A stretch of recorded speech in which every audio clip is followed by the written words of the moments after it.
ગણદેવી તાલુકાના તલોદ ગામ ખાતે આવેલ અંબાજી માતાજીના મંદિરનો 37મો પાટોત્સવની ઉજવણી કરવામાં આવી। અંબા માતા મંદિર વિકાસ સમિતિ સિંગલ ફળિયા તલોદ બિલીમોરા ખાતે 37મો પાટોત્સવની ધામધૂમપૂર્વક ઉજવણી કરવામાં આવી હતી, જેમાં ખૂબ જ મોટી સંખ્યામાં ભાવિક ભક્તો ઉપસ્થિત રહી અંબા માતાજીના મંદિરના દર્શન કર્યા બાદ મહાપ્રસાદનો લાભ પણ લીધો હતો। સાથે સાથે ગરબાનું પણ આયોજન કરવામાં આવ્યું હતું। સાલગીરીને સફળ બનાવવા માટે તલોદ સિંગલ ફળિયા ગામના તમામ યુવા મિત્રોનું ખૂબ જ યોગદાન રહ્યું હતું।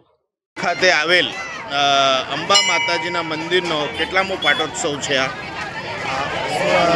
37મો પાટોત્સવ માતાજીનો છે। આ મંદિરની પૌરાણિક કથા એવી છે કે ગામના લોકો તેને ફળિયાના લોકો તેને એક નાનું અમસ્તું મંદિર હતું, એને માટીનું બનાવેલું હતું। એને પછી એ કરીને ગામના બધા એકત્રિત ભેગા થઈ એને મંદિરને મોટું મંદિર બનાવવામાં આવ્યું। આજે આ માતાજીના એટલો બધો ચમત્કાર છે કે જે શ્રદ્ધા અને ભક્તિથી જે પણ માંગે છે એની મુરાદ બી પૂરી થાય છે।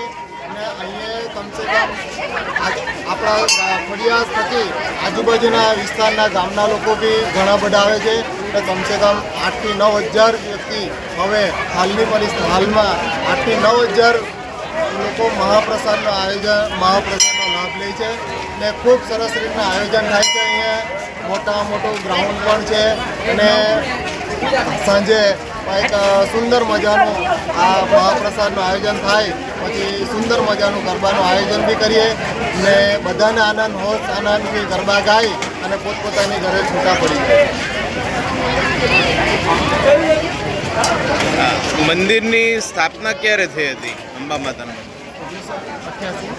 મંદિરની સ્થાપના 4/2/1988માં થઈ હતી। એટલે લગભગ આશરે મંદિરને કેટલા વર્ષ થયા? અંબા માતાના મંદિરને 37 વર્ષ થયા। આ 37મો પાટોત્સવ છે અને મંદિરને 37 વર્ષ પૂરા થયા છે। ઓકે, તો તલોદ ગામના યુવા મિત્ર નીતિનભાઈનો ખૂબ ખૂબ આભાર।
Bureau report, Hemal Patel, Bilimora.